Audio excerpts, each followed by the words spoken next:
Olá, olá! Meu nome é Rosângela e a gente vai estar trabalhando agora nada mais, nada menos do que um livro muito conhecido. Sejam muito bem-vindos ao Eaglecast, alçando voos altos para o conhecimento e o seu desenvolvimento intelectual. E hoje vamos mapear a mente de um filósofo muito conhecido, aquele que defende a filosofia do pensamento positivo, nada mais, nada menos do que Napoleão Hill. Muitos já ouviram falar, detentor aí do best-seller do Quem Pensa Enriquece, muito bem conhecido. E a gente vai trazer aqui um pouco de uma entrevista intrigante que ele fez. E nós vamos falar hoje simplesmente do pensador filósofo, o defensor da filosofia do pensamento positivo, Napoleão Hill. O cara que enfrentou seus medos, enfrentou as dificuldades e um dia pegou Satanás pelo chifre e veio fazer uma entrevista com ele. Aquele que é o chifrudo, o cara do mal, o lado escuro, o lado negro da força, o fé de fumaça. Tem tantos nomes que podemos definir. Em muitas religiões é o inimigo das nossas almas. O lado escuro do Yin Yang é aquele que nos impede de viver nossa vida em plenitude, de ter o nosso pensamento em domínio próprio. E hoje, dentro desse assunto, nós vamos trabalhar ele aqui para o mundo do RH, que vamos trazer aqui nossos entrevistados, que é o Rodrigo, a Ananda e a Nínive. E dentro desse assunto, dentro desse livro, nós vamos trabalhar hoje um assunto que é a alienação do medo. A alienação do medo, no livro, ele trata sobre o medo que congela as pessoas. É uma arma muito efetiva de Satanás, mas é uma arma que ele usa muito e muito bem, que é para alienar a mente da pessoa e conseguir paralisar seus pensamentos, a sua ação, a sua forma de agir, por conta do medo de enfrentar o novo, em fazer algo diferente, sair daquela rotina para ele algo desesperador. E eu quero chamar aqui o Rodrigo para falar o que você pensa sobre esse assunto, como você enfrenta a alienação do medo na sua vida, na relação com as pessoas, no seu cotidiano. E aí, Rodrigo? Olá, pessoal, tudo bem com vocês? Parando um pouco assim para poder refletir sobre a alienação do medo, né? Se a gente parar para pensar, em diversos aspectos da nossa vida, nós deixamos de avançar, de executar, exatamente por ter medo ou de falhar, ou de não dar certo, ou até mesmo algo que venha contra nós mesmos. Então, a partir do momento que a gente consegue lidar com nossos próprios medos, ou até mesmo superá-los, a gente consegue dar muito mais passos além do que a quem. Acho que é uma linha de raciocínio mais ou menos aí que eu tenho referente à alienação do medo. Entendi. Então você me disse que o medo, ele tem um lado positivo, porque ele é uma forma de preservação, de instinto. Se eu chegar muito perto da rua e tem carro passando, eu vou ter medo e vou parar. Mas esse medo de proteção. Agora, um medo de me impedir de agir é um medo congelante. É esse tipo de alienação do medo que você está me falando?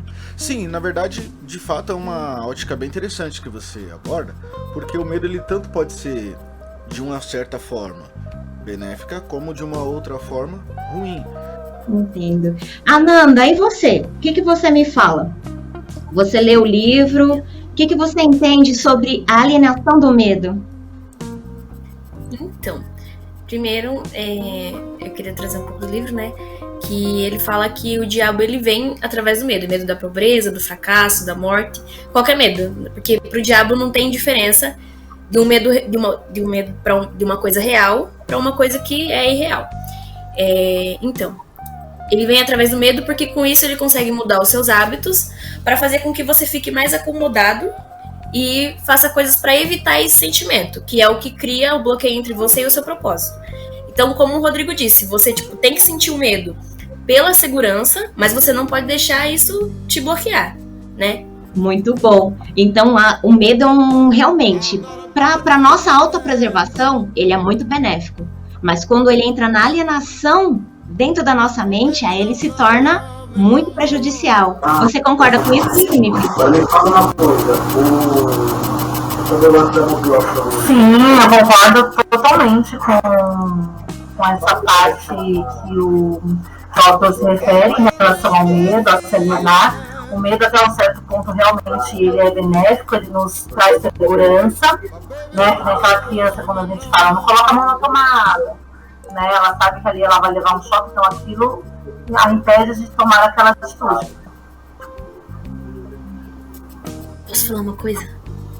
O medo, ele também atrapalha nas nossas relações, né? Porque, tipo assim, se eu evito certas conversas, se eu evito certos comentários que são precisos fazer, se eu escondo, tipo, a verdade, né? Eu acabo me encrencando depois, né? Por exemplo, assim, eu tenho medo de contar a verdade porque a pessoa vai se chatear. Só que eu preciso contar a verdade, porque se eu fiz uma coisa errada, eu tenho que assumir os meus erros, né? Ok. O próximo assunto que a gente vai estar tratando seria a virtude do fracasso. E, Nínive, o que você tem a dizer? Bom, o livro ele fala muito em relação ao fracasso. Até no início do livro, o autor ele conta sobre a sua trajetória de vida, ele conta sobre os vários fracassos que ele teve até conseguir ter uma vida bem sucedida. E algo muito interessante que ele fala assim, que o fracasso ele acaba com a moral e ele destrói a autoconfiança das pessoas. Ele diz que, porém, ele diz que cada fracasso traz junto a si uma semente de um sucesso equivalente. E essas informações que eu consegui tirar do livro, que eu achei muito interessante. Que demais, hein, Nina? Muito bom. Assim, do meu ponto de vista, o fracasso ele está muito ligado ao medo. Para minha vida, o que eu usei de exemplo dentro do livro para eu não me alienar ao medo e ao fracasso é que é o seguinte, a gente nunca fracassa.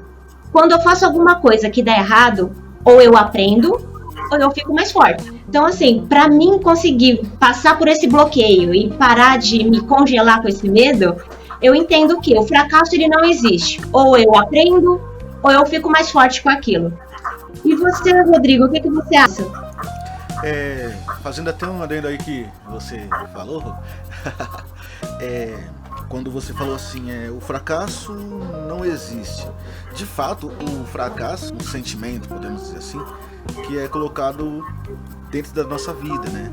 Eu até anotei uma frase que eu vi no livro que fala assim, o fracasso é uma circunstância feita pelo homem e que não é real até que seja aceita pelo homem como algo permanentemente. Muito bons pontos que você levantou, Rodrigo. Muito legal. E você, Amanda? O que você me diz? Eu tenho uma frase do livro que eu gostei muito, que ele diz assim: a maior parte dos fracassos reais se deve a limitações que os homens impõem a si mesmos em suas próprias mentes.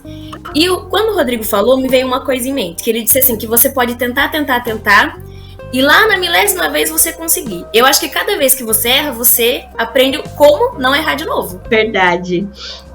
Um outro assunto que o livro aborda, e a gente gostaria de estar tratando aqui, seria referente ao ritmo hipnótico. Yasmin Ananda, me fala, o que você entende de ritmo hipnótico?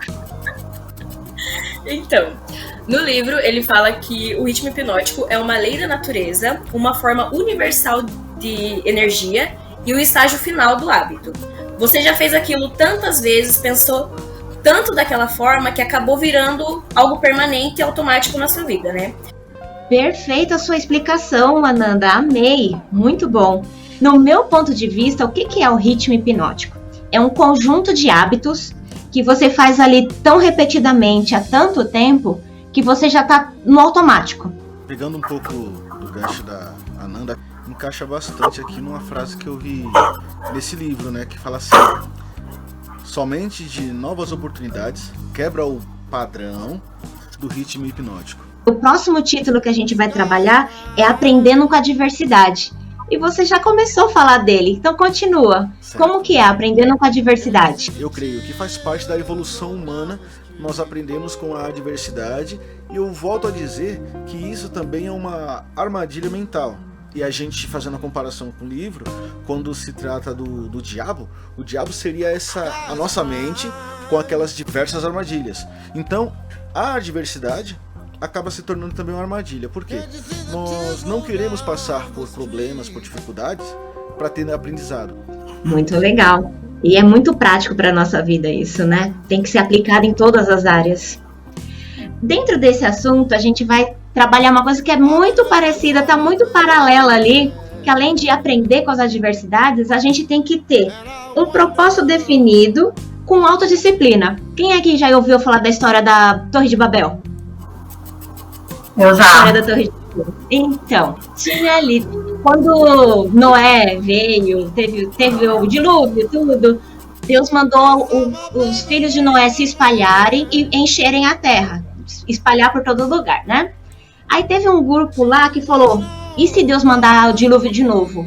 Vamos fazer uma torre bem alta, bem grande, que chega aos céus, que mesmo que ele mande outro dilúvio, a gente não vai morrer, a gente vai estar lá em cima, a gente não vai ser atingido. E aquele povo todo falava a mesma língua. E eles tinham um propósito definido, eles sabiam o que eles iam fazer. Qual era o propósito? Construir a torre. E eles tinham muita disciplina, porque eles não tinham engenharia, eles não tinham tecnologia, eles não tinham nada. Eles só tinham a força do braço, e todos eles com um foco, um propósito bem definido. Todos conversando a mesma língua, e todos com muita autodisciplina, eles começaram a construir aquela torre. E eles realmente construíram aquela torre muito alta. Porque, traduzindo ali os métodos de côvado que a Bíblia fala, para os dias de hoje, ela foi maior do que o maior prédio já construído pelo homem hoje. Ao ponto de chamar a atenção de Deus, e ele olhar e falou, o que esses homens estão fazendo? Ele olhou e teve que chamar a Trindade, falar, vamos lá e vamos ver o que eles estão fazendo, porque eles vão conseguir alcançar o objetivo. E foi ali que ele dividiu a língua do povo, e as pessoas se dividiram, começaram a conversar, não entendiam mais o que um estava falando e se dispersaram. O foco que eu quero trazer aqui é a disciplina, o propósito definido. Quando a gente conversa a mesma língua, a gente tem um foco, eu sei para onde eu vou. Eu posso estar no lugar mais horrível do mundo, mas se eu sei para onde eu vou, então disciplina para seguir aquele caminho, não tem nada que me segure, não tem nada que me barre. E você, Nínive, como que é a sua autodisciplina, como que está o seu foco, como está o seu domínio, seu propósito bem definido, como você aplica isso na sua vida? Gente, o livro de ilustração é uma coisa que eu achei muito interessante, que ele fala dessa questão de definir o propósito, e ele fala que as crianças, quando elas são enviadas para a escola, elas não são enviadas com um propósito definido, somente com o intuito de adquirir um diploma. Porque a escola e a faculdade, elas não nos ensinam a viver, né? A maioria foca a criança, foca o adolescente apenas no diploma. E nessa questão de definição de propósito, eu vou até trazer o exemplo da Rosângela. Nós temos que, antes de pensar na questão da autodisciplina, como alcançar o nosso objetivo, e nós temos que nos refletir muito em quais são esses propósitos que nós temos. Que demais! Gente, o nosso tempo está acabando. Para vocês aí que estão nos vendo, é esse o livro, tá? Quem quiser saber um pouco mais, tá aqui a dica. Para você que está nos ouvindo, Mais Esperto que o Diabo, Napoleão Hill. Muito bom para o seu autodesenvolvimento, para o seu desenvolvimento pessoal e o seu relacionamento com outras pessoas, porque quando você se entende, você entende os próximos. Então tá aí a nossa dica, vamos estar encerrando aqui o nosso Eaglecast. Gente, muito obrigada pela participação de todos vocês, agradeço muito e até o próximo debate, a próxima discussão de livro, ok? Beleza, obrigado aí também pela disposição de escutarmos, né? E é isso, espero que tenha servido para alguém essas reflexões, né? E que você consiga implantar na sua vida, e tudo de bom para todo mundo que estiver ouvindo esse podcast. E é isso. Agradecer essa oportunidade, espero que possamos fazer muitos outros podcasts sobre esses assuntos, que vocês se autodisciplinem, que vocês se foquem no projeto de vocês. Obrigada, viu, gente, pela oportunidade, como diz a Nina. E é isso, não tenham medo, entendeu? O medo tá só aqui dentro, Gente, segue a gente, curte, compartilha, vai lá, segue Eagle Research RH no nosso Instagram. Vai lá e acompanha a nossa rotina, ok? Valeu, até a próxima. Tchau, tchau. Beijo, gente, tchau.